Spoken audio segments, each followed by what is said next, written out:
They say, where you come from shouldn't define where you're going. But in the heart of the ghetto, the walls of a one-room apartment feel like they're closing in. This was Aki's world. 6 people, 1 room, and a mountain of PhD research. Every night was a battle between the noise of the street and the silence of his ambition. At DFN University, Aki didn't just teach, he improvised. If the projector flickered out, which it always did, you became the projector.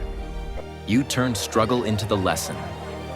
He stood in front of the class, drawing charts with charcoal on a wall, students leaning in, trying to keep up with the real-world math. You see this market curve? He said. It's like a mama put stall.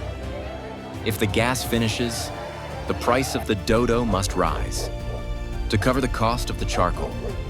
That is a real-world conundrum.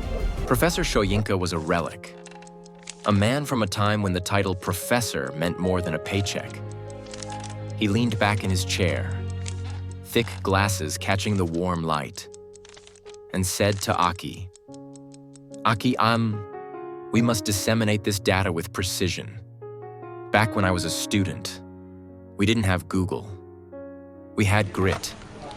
And remember, this will be on the exam. It is a gift. Every word he spoke was candy for the mind. But beneath the "in other words," he was watching his department bleed out as every colleague packed their bags. Then there was Dr. Alima. She was the living blueprint. When she taught, you didn't just see a lecturer, you saw the woman you wanted to become. But now, even the blueprint was leaving. Aki watched her walk to her car, grace in every step, integrity in every move.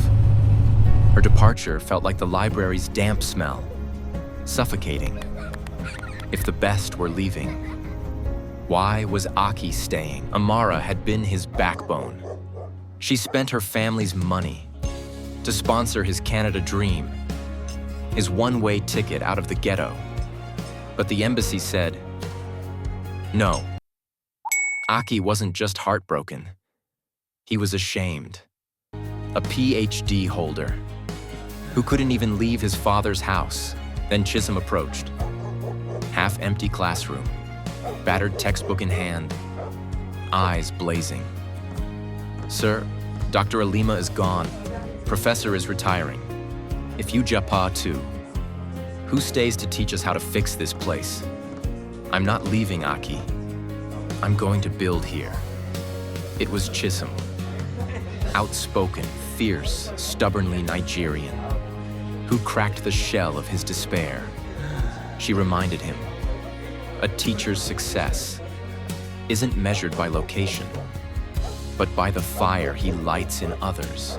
Aki didn't get to Canada, so he brought the global standard to River State.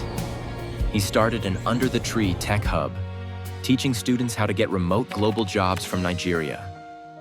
He became the bridge for the left behinds, turning DFN University from a place of exit into a place of impact, because sometimes the best way to Japa is to stay and change the destination.